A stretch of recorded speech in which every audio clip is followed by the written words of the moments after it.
Welcome to Coffee and Conversation, AI in Healthcare. I'm Jen Hand with Incremental, and I'm here today with Michael Natusch, the former Chief Science Officer at Prudential and the founder of their Global AI Center of Excellence. Michael left Prudential last year to start up a new venture in generative AI. With a PhD from Cambridge and an MBA, he has over 20 years of experience in data science, specializing in applying machine learning and neural networks to complex data sets. His expertise includes AI, machine learning, and data science, and with such an impressive background, we are super excited to have him on today to pick his brain about all things AI. So thanks for joining us, Michael. Thank you, Jen. Thanks for having me on. So with your extensive experience in applying AI and machine learning across various global markets, I was wondering how you envision these same technologies transforming the healthcare industry specifically in the next decades. And I'm thinking more in terms of patient care and medical research. I think that's really the crucial question. And what it comes down to for me is the feedback loop that is all of a sudden open for us, the feedback between a patient and a provider, or the customer and an insurer. And that feedback loop has really kind of two elements. One of them is very much AI, but the other one is more fundamental. It's more the basis of it, if you want, the infrastructure that enables AI. And that's everything that around digital, being able to have some kind of app or whatever it is, some kind of tool to communicate with users.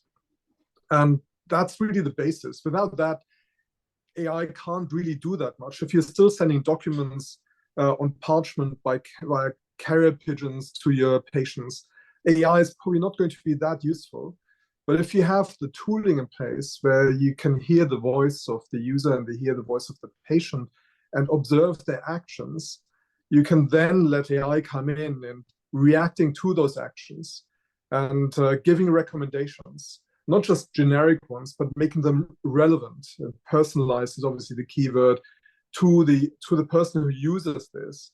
And in the past, we're accustomed to prescribing medication, seeing what and looking at statistically what happens to those people who've taken the medication. But of course, we're all different, and as we all know, medications are designed for people who look like me, middle-aged white men, whereas in reality, our societies look very different.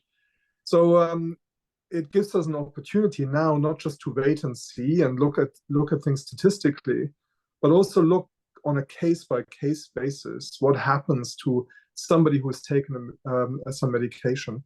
And the same is true for insurance. In the past, we were very much used to underwriting a particular person for a health insurance risk, and then hoping that this risk will never materialize.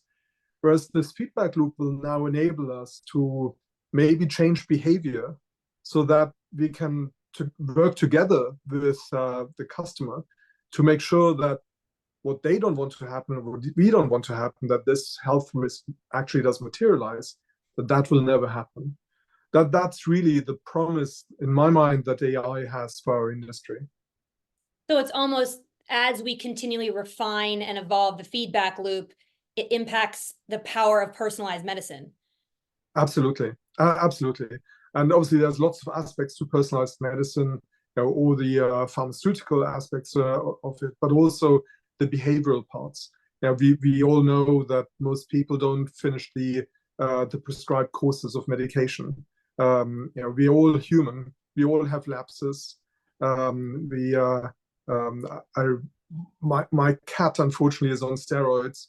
And on every odd day, she needs a steroid tablet. Most days we remember that it's an odd day, sometimes we don't. And it's a trivial example, but reminders, recommendations help us stay on track of what we actually need to do. Yeah, and I think we often think about the more, from a layperson's perspective, the admin ideas of AI, saving time and documentation and things like that. And we can miss the sort of bigger impact of personalized medicine and looking at medications and doses and just how we tailor each person's care to who they are, their makeup, their genetics, their history. So yeah, I think that's a really crucial point, and it seems so simple. Like, as we refine the feedback loop, personalized medicine gets better. So yeah, it'll be interesting to see, in theory, simple. I think, the interoperability oftentimes comes up around how do all these systems work together. But, I think I'm optimistic. I think we'll get there. I think so. I'm a big believer that we will get there. That's my mission, and everything that's been happening within AI over the last year or so only makes me more optimistic that we will deliver on this mission. So I have a two-parter question for you. So okay, from your unique perspective, having worked in both academia and the corporate sector, the first part is, what lessons have you learned in that area that you could apply to AI in healthcare? So the key thing that really comes to my mind is the ability to prototype, to A/B test, to get fast feedback. That does not come naturally to healthcare, and for good reason. We don't want to kill patients, harm patients in order to try something out. That obviously that's sort of a crucial constraint on us. So yet at the same time, learning how to fail fast, how to try things out, and how to get things done in the first place. Having something that goes live with real customers, real patients, is just so incredibly valuable. And traditionally, in industry, we've been very slow to bring things to market and as I said, for many good reasons. Many of them regulatory, for instance. But how to try things out and how to test things is a really important skill that transfers. And I think that's especially true with some of the advances that we see in AI. So, for instance, AlphaFold looking at 200 million proteins, and out of that, developing candidates for potentially promising medicines, not in the one or two or even dozens, but in the thousands or tens of thousands. We need to find a way to test this quickly and see whether those things make sense, whether they work, whether they find acceptance amongst our users. And prototyping and failing fast is really crucial in that. I like that point about failing fast, because I think sometimes the healthcare industry is notorious for slow evolution and adopting different things, which I think is why AI has now become such a hot topic. There's so many other industries have advanced much more quickly than the healthcare industry. So that prototyping and that testing and even the clinical trials, how can AI sort of enter into that sphere to speed that up? I mean, that would be, in 5 years, we'll have to come back to this episode and see how far it's evolved. I think the thing to keep in mind, though, is, and this is a warning for myself more than anybody else. It's very easy to make advances at the top of the funnel. It's very hard. It's really hard to speed things up as you get closer to real life patient impact. So, but even that is a promising advance. It just doesn't mean that within this year or whatever else we will completely transform the patient experience, but it does mean that we'll be able to speed up. So what do you think then are the key challenges in bridging the gap between the AI research and its practical application in medical settings? And I think this sort of speaks to what you were just talking about the real life patient experience versus sort of the behind the scenes validation research area.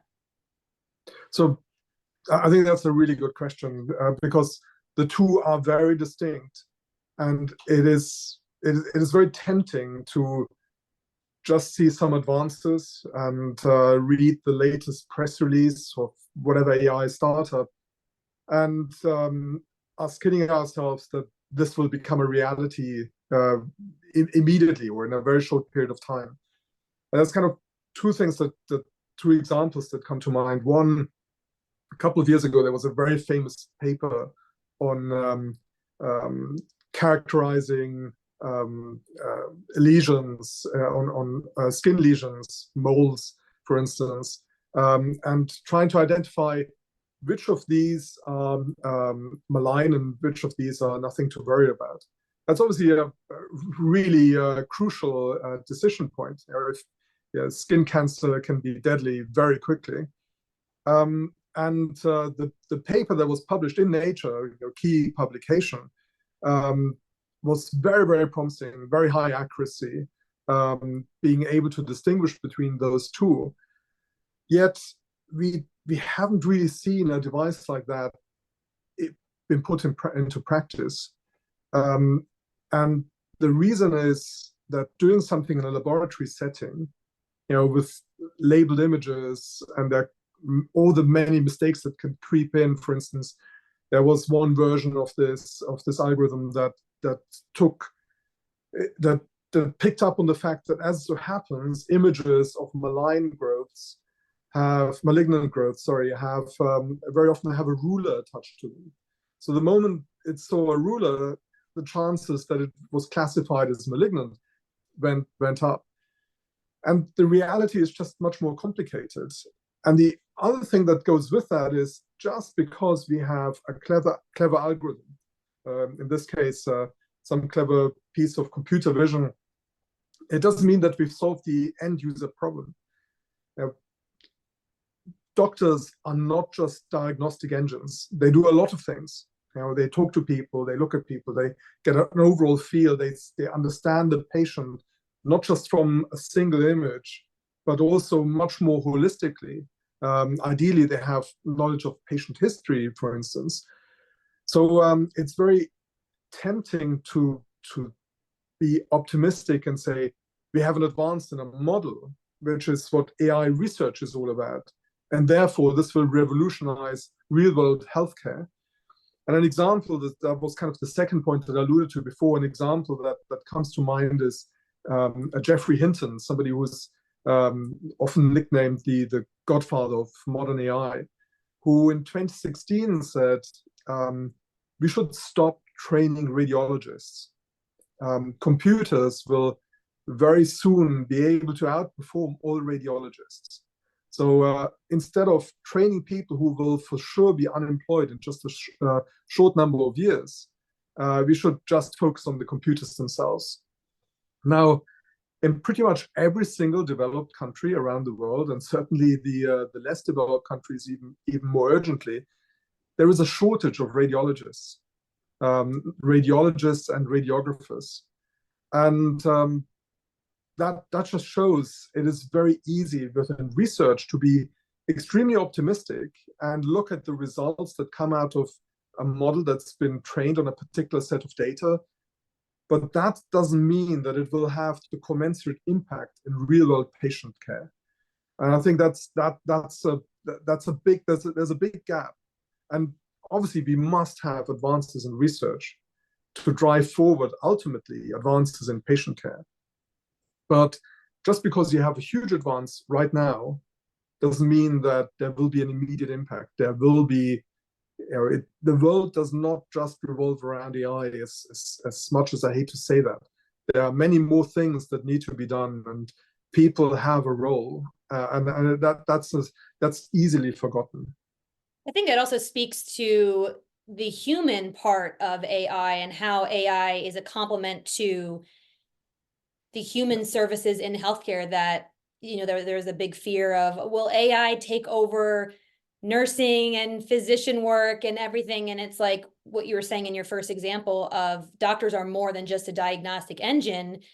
That speaks to the human part and how it won't go away, and how AI can absolutely be a tool and help, immensely. But there's something about that human to human contact where you see beyond the person, and AI can't. And I don't think we'll ever do that. Well, let's not say ever do that. But yes, yeah, no, that's a good point. Yeah, you're right. But it's not it's a journey. and it's not a journey where we know what will be at the end.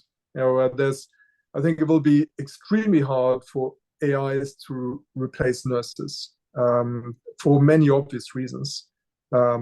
Empathy being one of them, although generative AI is catching up on empathy. The physical activities. Will a robot be able to be a surgeon one day? For sure.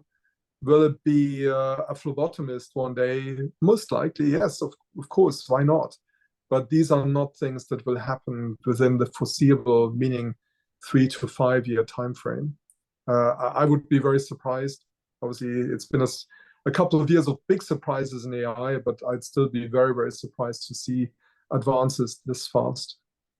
I do think the last few years, big surprises in AI, which is it'll be interesting to see how the next few years plays out as well. So I'd love to hear more about your experience in establishing an AI Center of Excellence. So from that, what would you recommend? Are there strategies or takeaways that you could recommend for healthcare organizations looking to integrate AI into their operations?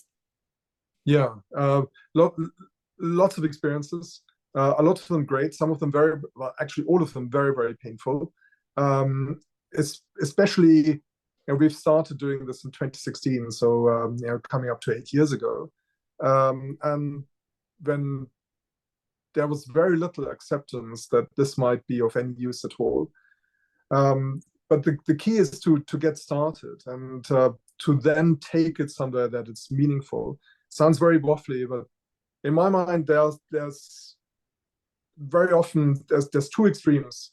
There's either the extreme of an organization saying we don't need any of this AI stuff. We're really good at what we do. We have super clever humans, clever and empathetic humans who do this job really well. And there is no need for AI, there's no need for digital or whatever it is. It all works pretty well. And the other extreme is to say, I love AI and I would love to have some of this magic AI fairy dust that I can just sprinkle everywhere and everything will magically be better. And neither of these extremes are terribly useful. The reality is that I can see AI coming in, from my experience over the last 8 years, in 3 different ways.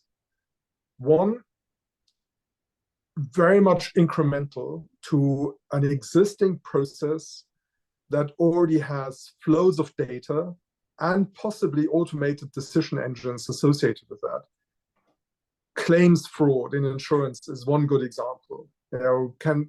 Can we have AIs look at customer claims and identify whether we should say yes or no to this claim and or under what conditions, and maybe attach a fraud-based abuse likelihood to it. For that, there are already existing processes, there are already data flows. Enhancing that is relatively straightforward, and within insurance, the same holds, for instance, for underwriting. Another already highly automated process that AI can improve on. But of course, on that incremental piece, there is very little ROI. It doesn't mean it's meaningless. Driving automation from, say, 79% to 85% is very meaningful and very profitable from a corporate point of view. But it's probably not why everybody in the world is so excited about AI right now. The second approach of how to bring AI, and I should say, I think everybody obviously needs to do the first approach anyway. That's kind of natural. That's a must do. And that's an easy gain for an AI team also to gain credibility in an organization. The second approach is taking existing products and processes and adding AI to it in a meaningful way. For instance, building the feedback loop that we've started on earlier.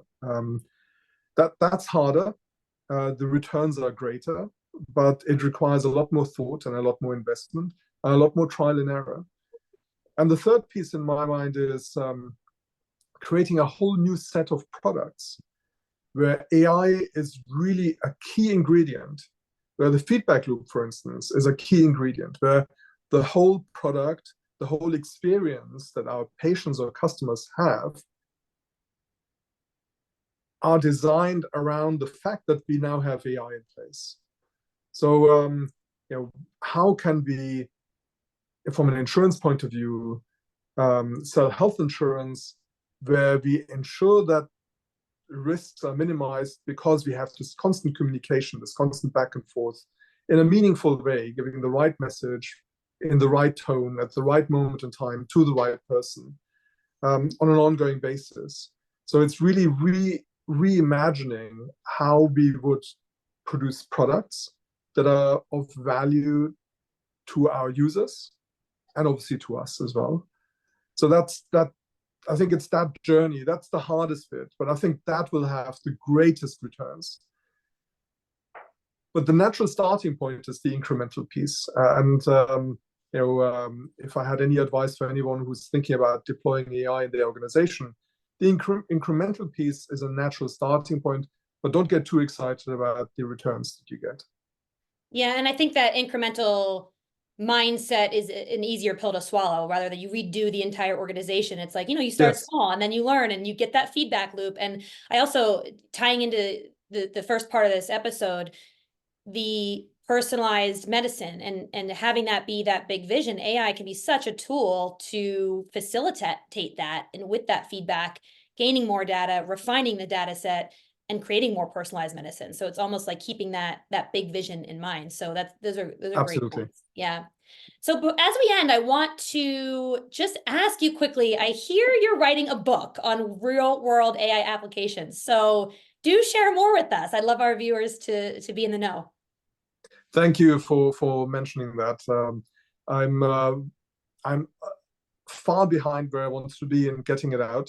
And that is the problem is I'm trying to be precise and evidence-based in what I say, but that takes a surprisingly amount of time, as anybody who's try to spend time in academia will know.